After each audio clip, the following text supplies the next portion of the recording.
You guys, Tyrone, Jason, thank you very much. Did you learn something from these guys? How about it? I bet a big hand for them.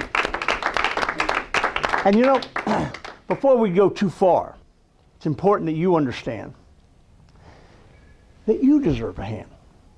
You know, there's a lot of people sitting at home right now watching television, and there's not, believe me, they don't want to see someone like me. Maybe they don't even see Dr. Rob, I'm not sure. But they're sitting at home because they're couch potatoes. You have decided individually to come out to learn something more, to become something more, to be something more. And for that, you deserve a hand. So how about a big hand for everybody who showed up? My story is simple. Thank you, Dr. Rob, for that introduction. That was very nice. I started with a company by the name of Boise Cascade after I got out of college. Boise Cascade was involved in the recreational land development business. And that was part of their division anyway. I don't know whether you've ever heard of Boise Cascade, but they're still around today. And so I joined them, and we were going along doing our thing. And they had 25 different communities around the country. I was helping them get rid of some of their inventory, which was, as a salesperson, I really got into sales. I thought it was a great way to go. And then all of a sudden, Boise Cascade up one day, and they said, we're out of business. And I didn't know what to do with myself. You know, because here I was, I'd been trained all my life to become a good salesperson, and here I was without a job because they were going out of business. And what I did was I followed them around the country. I went around the country to the 25 different projects they had. I didn't use all 25, but some of them. And I would buy up their inventory that they hadn't sold yet. And I then became Kelly Mikules Enterprises. And that's really how I started in the industry, because I was starting to sell this property and develop these homes and sell these homes. But that's not the reason. I want to tell you my story about why I got to where I am, as much as I want to tell you what it is, what characteristics. Dr. Rob asked me to come up and say a couple words. So what characteristics was it in my behavior, in my looking, that helped me be the man that I am? And by the way, funny things happened today. We were talking today with someone about the idea of a self-made millionaire. Well, you know, there's a lot of millionaires in the world. Quite frankly, a million isn't what it used to be. Everybody is a millionaire these days. Self-made, however, could be something different. And I will take credit for that. But how did I get to be a self-made person? And I'd like to pass those characteristics, what I've learned at least, on to you. The first was, you know, I went to a ceremony and reminded me of this. Focus, to be able to focus in. And what you're going to learn tonight from Dr. Rob is just that, the ability to focus in on what your objective is. Do you know how many people today that you meet and say, I've got 3 ideas that we're going to make a lot of money, and I'm going to do this, and then I'm going to do that, and then I'm going to do that, and they never do any of them. Focus down. Get it down to the one that you do best. That's the one you want to be with. Enthusiasm. How important is enthusiasm? It's very important. I don't know how to tell you how important it is to me to be enthusiastic, not only when I talk about sales, but to talk to you and to try and inspire you to become better people. Well, one of the people that I learned from was a fellow by the name of Zig Ziglar. I don't know if you've ever heard of him, but he was a great motivational speaker. And what Zig taught me, what I learned from, what I gleaned from what he had to say was, you know, every morning when you get up in the morning, you ought to clap your hands and say, it's a great day to be alive. And you know what? It is a great day to be alive. It's a great day to be here. But we got to feel that. We got to believe that. So enthusiasm was important.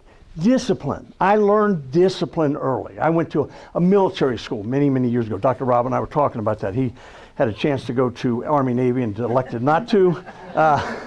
And he'll talk to you a little bit about that. But I went to a military school, and I loved it. I had a great time. But there was a lot of discipline involved in that. And I carry that forward even today. Today I get up at 4:30, 5 o'clock in the morning, and I go to the gym, and I work out, and I try and take care of that little area that all of us kind of gain, you know, as we get older. By the way, you gentlemen that are here, you will get there eventually. And you'll know what I'm talking about. But so, you know, the discipline was an important thing. Desire. Having something that you want. You know, you guys have already shown desire.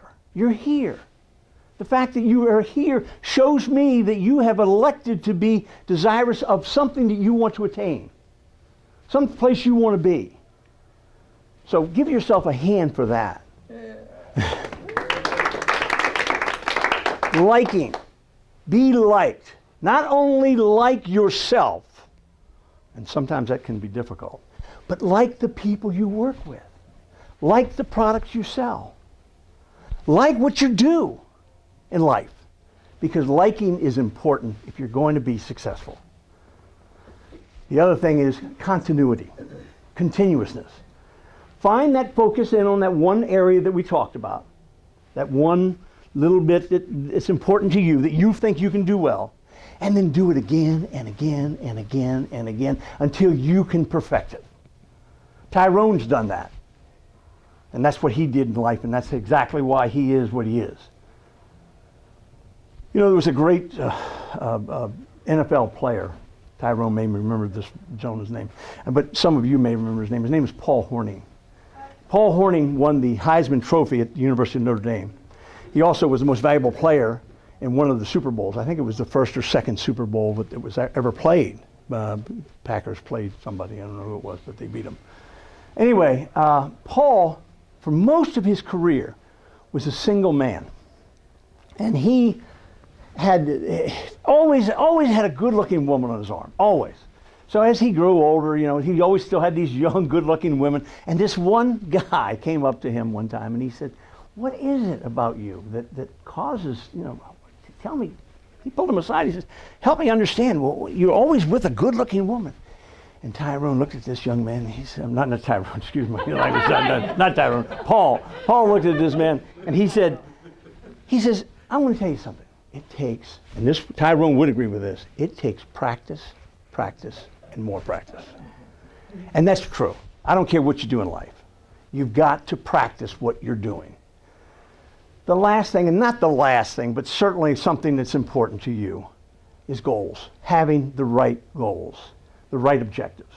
And by the way, don't be afraid to write those goals down. And don't be afraid to communicate those goals to whomever you might meet along the way. Sometimes those people may help you reach those goals. But having goals, you know, it reminds me of a guy who buys a nice boat and he fixes it up really beautiful, spends millions of dollars, and he has no rudder. And he starts the engine and the boat goes around and around and around and around. And my son-in-law, Paul, who's here tonight, by the way, big hand for Paul, he is the captain of a ship down at the Naval Yard here at the USS Kidd. Congratulations to you. Hey. And his team won the what was it? What was it again? Battle E. What doesn't mean anything to me, but best ship in the squadron. There you go. The best ship in the squadron. Good for you.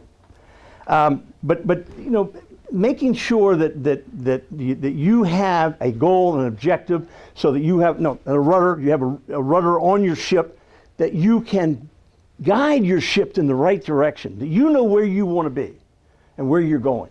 That is important. Before I turn it back to Dr. Rob, there's one thing I want to leave you with. You know, there was a great speaker once, Earl Nightingale. I don't know if that name rings a bell to you.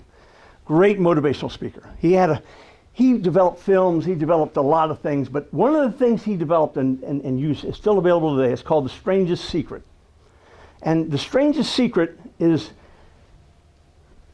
a lot of people ask me, they say, "Well, don't let me watch the film, just tell me the strangest secret. What is it?" Well, I'll tell you, it has a lot to do with what Dr. Rob's going to talk about tonight. You become that which you think about most often. Just consider that. If you think about being unsuccessful most of your life, you will, I guarantee you, be unsuccessful.